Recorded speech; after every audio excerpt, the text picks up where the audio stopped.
Bafana Bafana are making encouraging strides under the watchful eye of Hugo Broos. The Belgian has seen South Africa top their Africa Cup of Nations qualifying group, overcoming a poor start to the campaign. His side's gradual improvement was demonstrated by the 2-1 win over the best team on the African continent right now, that being Morocco. The match happening last night at Soccer City. Joining us to chat about the result is Bafana legend Marks Maponyane. A very good morning to Maponyane. Thank you so much for your time. Yesterday, well, usually in such cases, a best team such as Morocco, when they know that they've qualified and they're playing against a team that has also already qualified for a competition, they're not going to bring their star players, and risk getting those players injured, especially when you have players that are playing in the top 5 leagues around the world, players that are playing in PSG, players that are playing in Chelsea. You would want to protect those players because you're playing in a dead rubber. Morocco didn't do that. Morocco did not undermine South Africa. Morocco came here with a strong squad and they played, and yet we still beat them. Does that say a lot about how far South Africa has come? Good morning, Morena, and happy Father's Day to all the fathers. And just on your question, yes, Morocco did not underestimate us. They brought all their guns, and they came literally with guns blazing, thinking that it is obviously something that has to be achieved, which is beating Bafana Bafana. And unfortunately, they came against the Bafana Bafana that was prepared. And when I say prepared, did it for life. I mean, I was so emotional when Lepasa scored that goal, and that celebration, and the players joining in. And that, to me, was just a good token of appreciation. And it is just Bafana Bafana that was just firing through all cylinders on the day.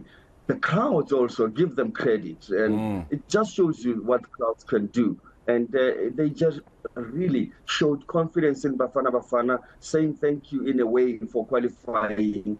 And Bafana Bafana came to the party. So everything just came together on the day.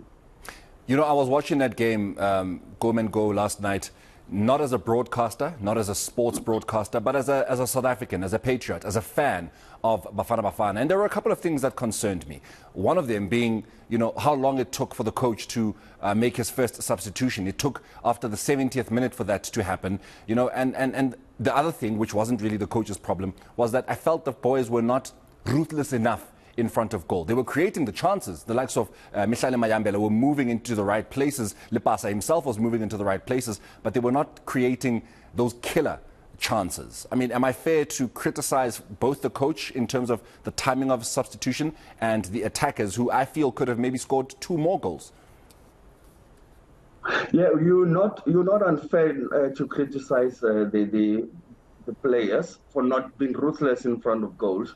But also, I'll say you are unfair to criticize the coach for substituting late, because it's not new.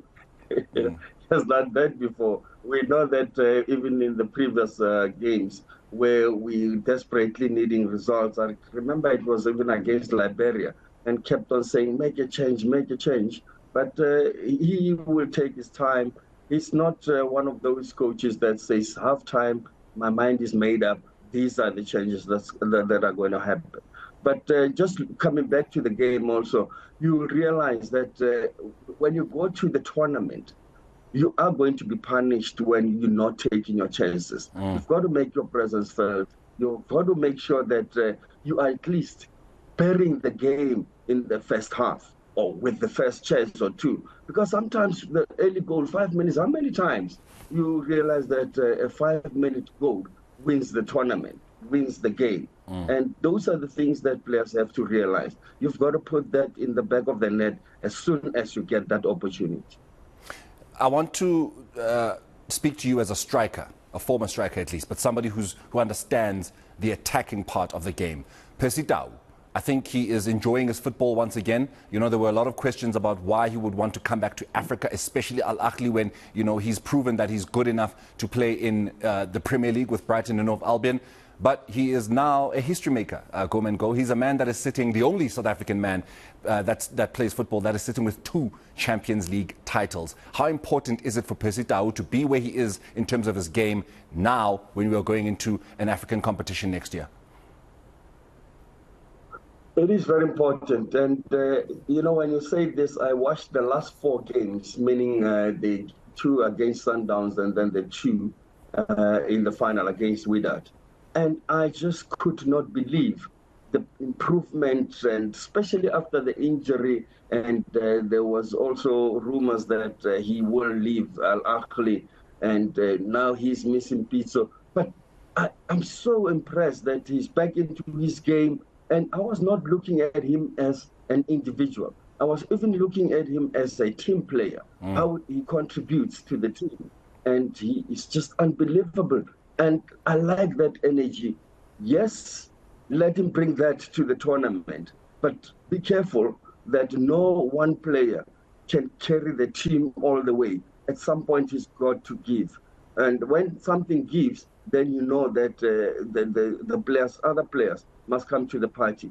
So it is good for him to be at where he is now, but he needs teammates who are sharp. And he mustn't only be the sharpest pencil in the case. He'll end up being blunt at some point. Tournaments is every 3-4 days you've got to play. And it takes a toll on a player that's been playing regularly like him.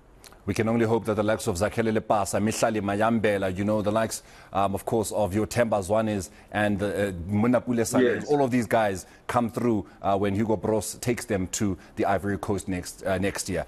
Go, thank you so much for joining us. It is always a pleasure having you here on eNCA, and a happy Father's Day to you too. I hope you have yourself an amazing Sunday. That, of course, is legendary Bafana Bafana striker Marks Maponyane, just talking to us about yesterday's game and, of course, giving his thoughts. So, a lot of people, I'm sure, will agree with him that, it is unfair to criticize the coach and the timing of his substitutions, But then again, we are all entitled to our opinions. As long as the coach wins, as long as Bafana wins, it doesn't matter when he makes his substitutions, right?